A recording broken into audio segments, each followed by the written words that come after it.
How's it going, Buffaloes?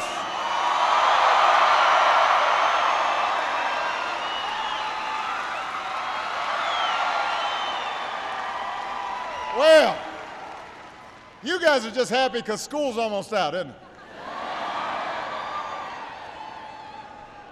Please give Daniel a big round of applause for that great introduction.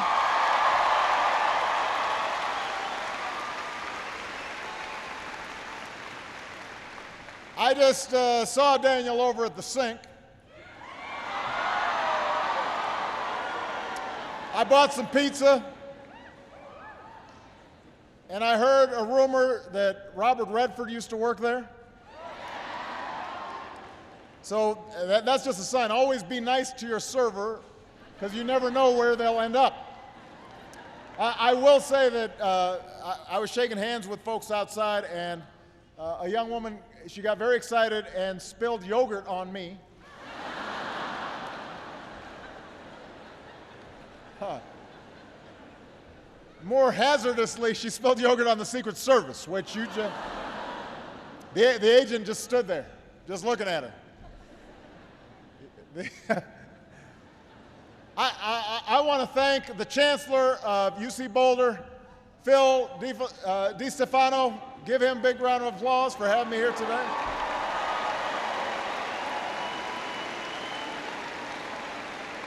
We've got the Lieutenant Governor of Colorado, Joe Garcia, in the house.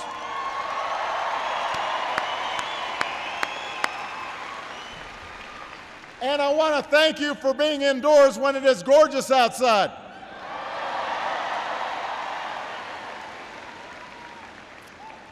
Now, I've just come from the University of North Carolina, Chapel Hill. I was talking to another good-looking group of students. Jimmy Fallon and I taped his show there tonight. Make sure to tune in. But we saved the primetime event for Boulder.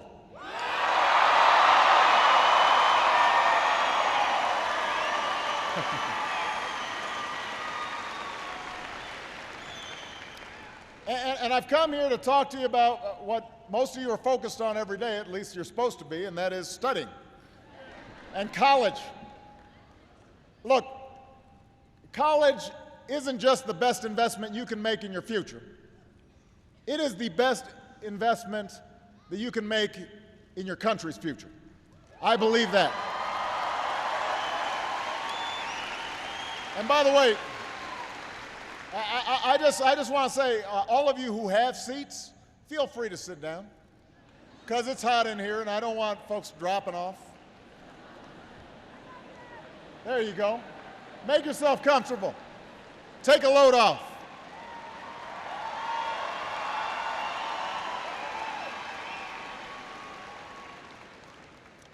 So I'm proud of all of you for doing what it takes to make this investment in a college education, because it has never been more important. In today's economy, there's no greater predictor of individual success than a good education. Right now, the unemployment rate for Americans with a college degree or more is about half the national average. Their incomes are twice as high as those who don't have a high school diploma. Higher education, whether it's a four-year college or 2 years at a community college, it's the clearest path we've got to the middle class. Now, I know that those of you who are about to graduate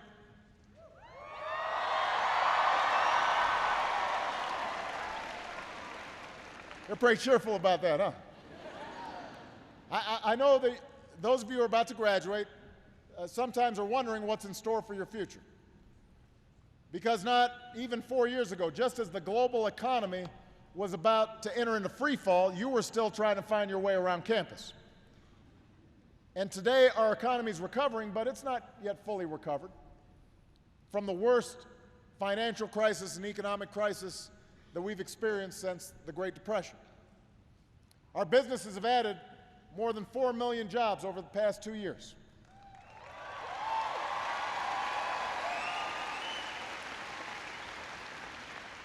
But there's still too many Americans who are out there looking for a job or trying to figure out how to pay the bills and cover the mortgage.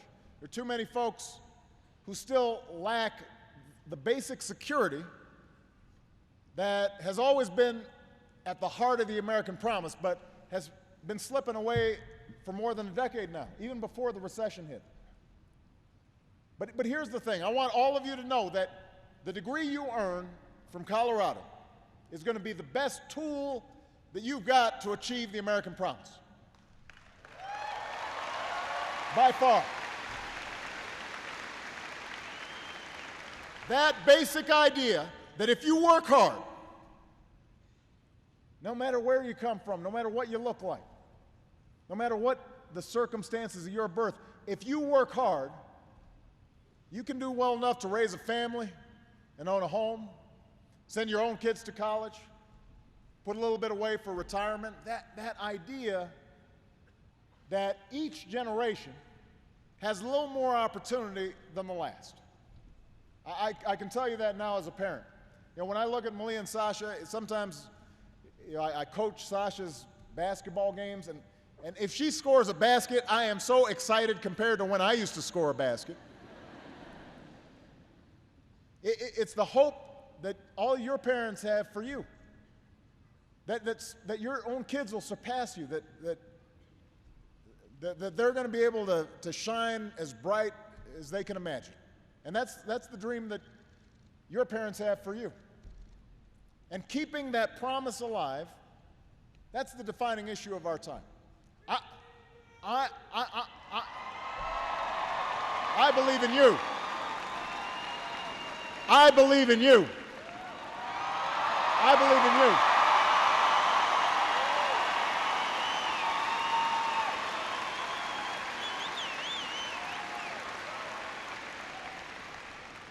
And I don't want this to be a country where a shrinking number of Americans are doing really, really well while a growing number is struggling to get by.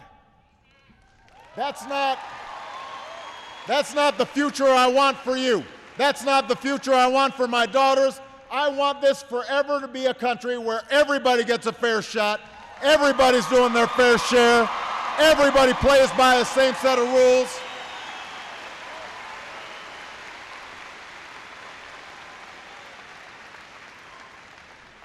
That's the America I know. That's the America I love.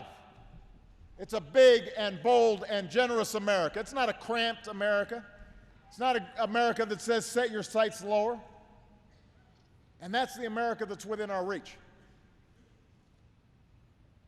You know, I think back sometimes to my own circumstances. My grandfather had the chance to go to college because this country decided that every returning veteran of World War II should be able to go to school.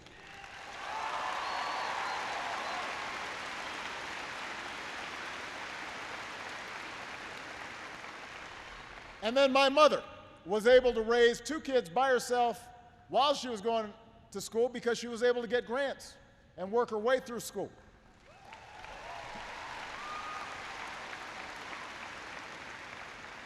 And then I'm only standing here today. And Michelle is only where she is today because scholarships and student loans gave us a shot at a great education. We didn't come from well-to-do backgrounds. We didn't have famous families. But it wasn't just that we worked hard, it was also that somebody made an investment in us. That's what America did for us.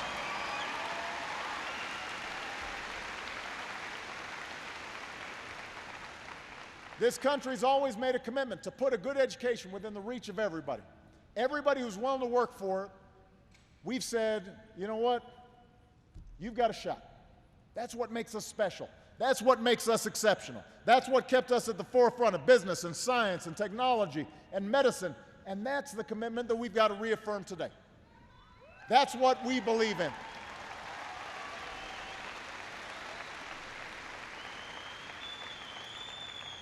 But I don't need to tell all of you that it's gotten harder. Since most of you were born, tuition and fees at American colleges have more than doubled. And that forces students like you to take out more loans and rack up more debt. The average student who borrows to pay for college now graduates about $25,000 in student loan debt. Not good. Americans now owe more on their student loans than they do on their credit cards. And living with that kind of debt means some pretty tough choices when you're first starting out. It means putting off buying your first house. Or it means maybe you can't start up that business right away that you've got this great idea for. When I was over at the Sink, I was talking to 3 business majors, and they all had these business ideas, but it's tougher if you've got all this loan that you're already thinking about the minute you get out of school. Maybe you've got to start a family a little bit later. It takes you a longer time to save for retirement.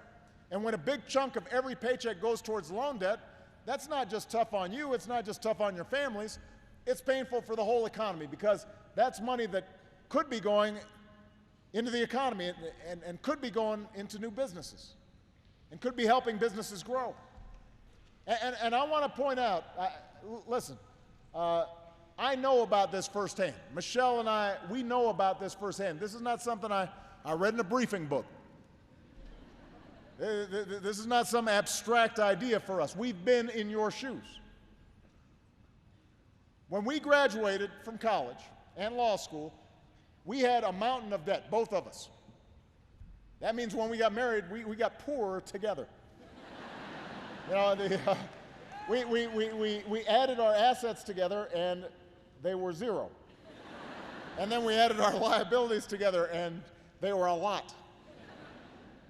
We paid more for our student loans than we paid for our mortgage each month when we first bought our small condo in Chicago.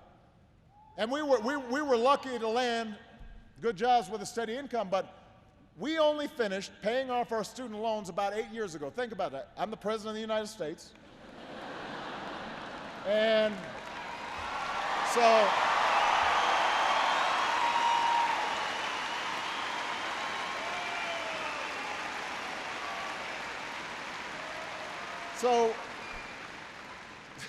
so here I am, and we were writing those checks every month.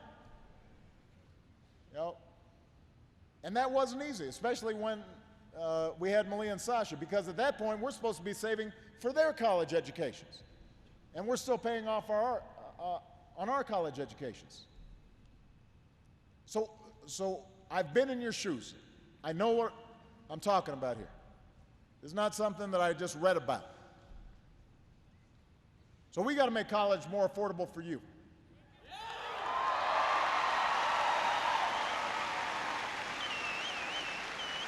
We cannot price the middle class out of a college education. When most new jobs in America require more than a high school diploma, higher education, whether at a 4-year college, at a 2-year program, it can't be a luxury. It's an economic imperative for every family in America. And every family in America should be able to afford it. As long as those young people are willing to put in the work, as long as you're willing to study hard and take advantage of this opportunity, then we've got to make sure it's there for you. So, now I'm going to be asking for your help, but let me tell you what I've already done on this issue, Colorado, because I think it's important to know that we haven't just been talking the talk. We've been walking the walk to try to help make college more affordable. Before I took office, we had a student loan system where tens of billions of taxpayer dollars were going to subsidize banks in the student loan program instead of going to students. So we changed it.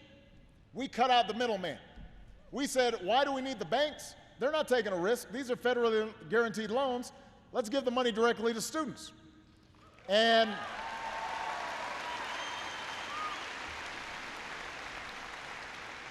I have to tell you, there were folks in Washington who fought us tooth and nail because they wanted to protect the status quo. One of them, when they heard that we wanted to take this business away from the banks, they said, this is an outrage. But the real outrage was letting these banks keep these subsidies while students were working 2 or 3 jobs just to try to pay tuition.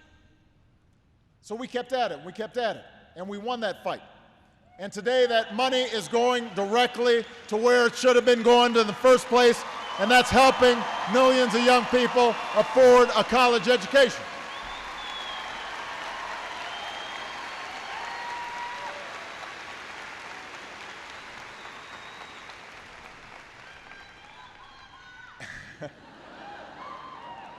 And then last fall, I acted to cap student loan payments faster so that nearly 1.6 million students who make their payments on time, they have the option of only paying 10% of their monthly income towards loans once they graduate. And that means if you decide to be a teacher, or you decide to be a social worker, or you're going into a profession that doesn't pay a lot of money, you still have that option because you know that your monthly payment will be manageable. And that's important.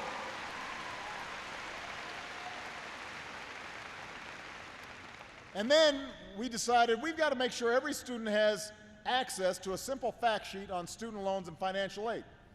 So you can have all the information you need to make intelligent choices on your own about how to pay for college. So some of you know we created this new Consumer Finance Protection Bureau. It's a watchdog for consumers. And one of their mandates is to focus on student loans, and so they've produced a website and fact sheets called Know Before You Owe.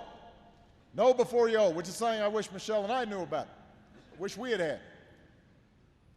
So we've done those steps to help provide you good information and to make sure that we've expanded access to Pell Grants and student loans. But that's not enough. It's not enough just to increase student aid. We can't keep on subsidizing skyrocketing tuition, or we're just going to run out of money. We'll just run out of money. So what I said to colleges and universities is you guys have to do your parts to keep costs down. And I've told Congress, steer federal aid to those schools that keep tuition affordable and provide good value and serve their students well. We put colleges on notice. If you can't show us that you're making every effort to keep tuition from going up, then funding from taxpayers will go down. You've got to make an effort. We've got to hold colleges accountable if they don't.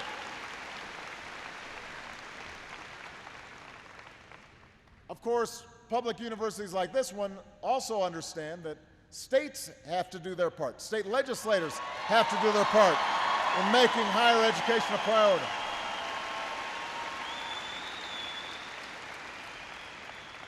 Last year, over 40 states cut their higher education spending.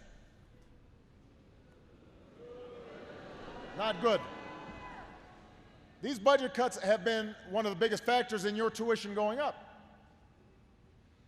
So we're challenging states to take responsibility. We told them, if you can find new ways to bring down costs of college, make it easier for students to graduate, we'll help you do it. So that's what we've already done. We've helped families, helped more young people afford a higher education. We're offering incentives to states and colleges and universities to keep costs down. And now, guess what? Congress has to do their part. Congress has to do their part.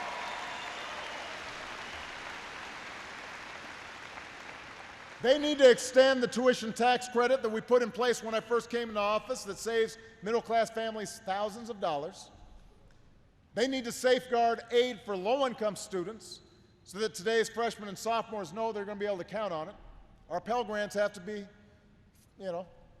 there for students. They need to give more young people the chance to earn your way through college by doubling the number of work-study jobs over the next 5 years.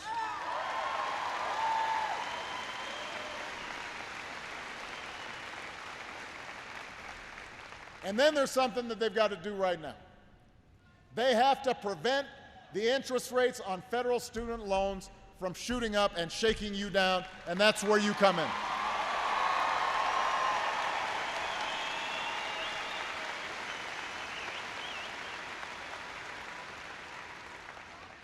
All right, now, 5 years ago, Congress cut the rates on federal student loans in half. That's 5 years ago, not the current Congress, Congress 5 years ago. On July 1st of this year, 2 months from now, that rate cut expires. I want everybody to understand this. Interest rates on those loans will double overnight, starting on July 1st if Congress does not act.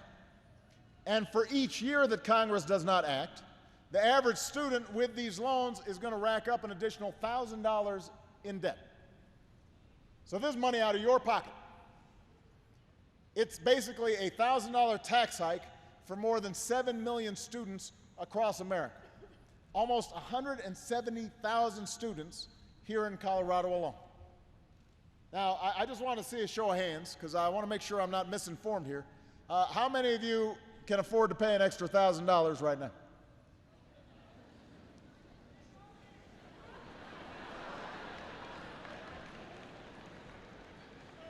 I didn't think so. So stopping this should be a no-brainer. Helping more of our young people afford college should be at the forefront of America's agenda. It shouldn't be a Democratic or Republican issue. Think about it.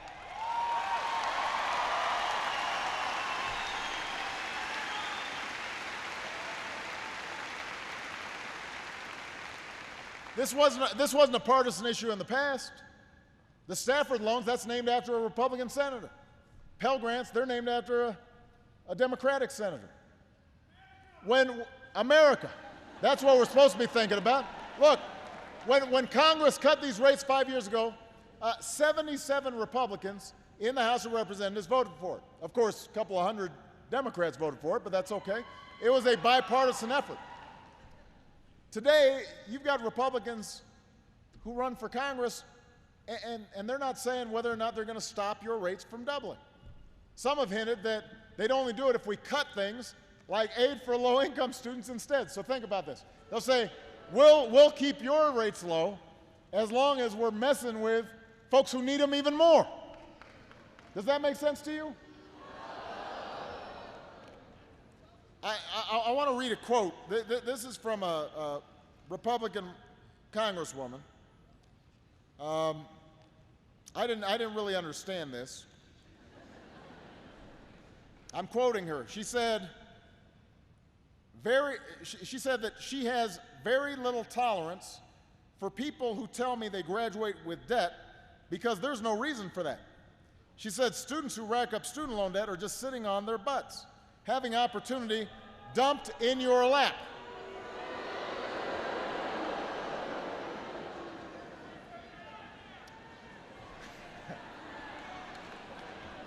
You guys can Google or what have you, but now think about that. Think about that.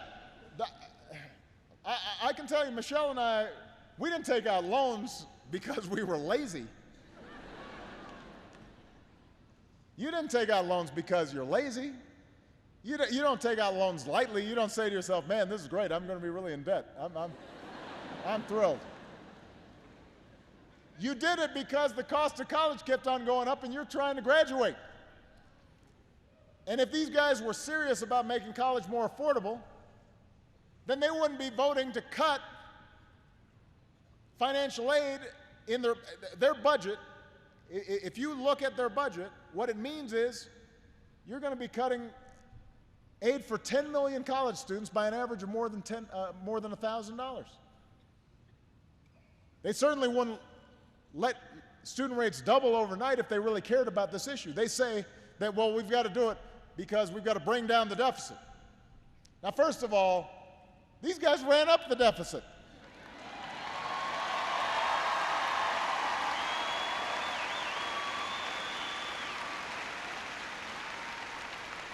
Remember, these are the same folks who voted in favor of 2 wars without paying for it, and big tax cuts without paying for it.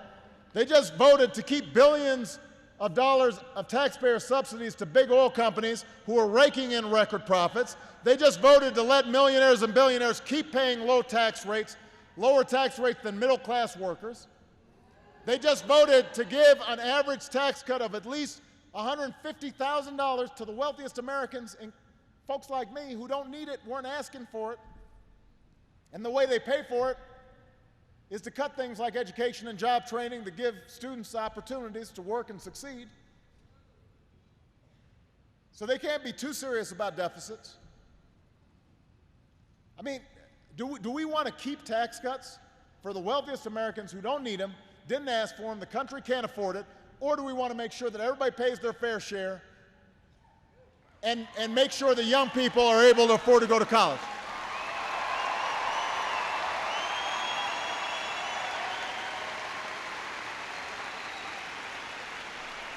Do we want to keep giving taxpayer giveaways to big oil, or do we want to invest in clean energy?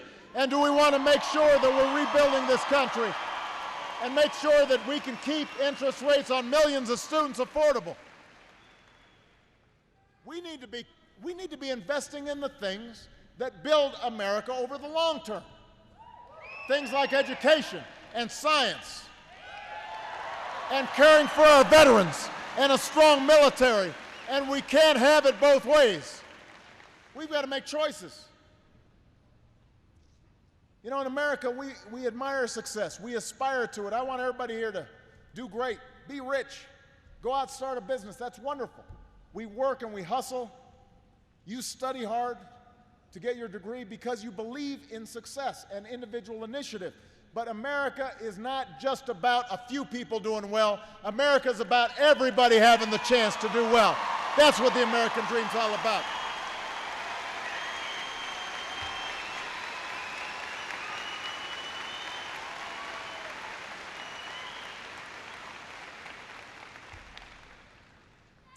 You know, some of us had parents or grandparents who said, you know, maybe I can't go to college, but someday my son can go to college. Maybe I can't start my own business, but someday my daughter, she can start her own business. Maybe I'm an immigrant and I won't have every opportunity, but I believe that in this country, in this place, this is a place where no matter who you are or what you look like or where you come from or what your last name is, you can make it if you try. That's what America's about.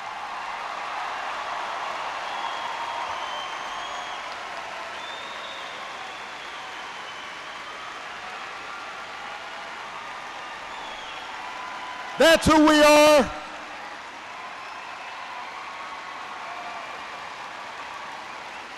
That's who we are.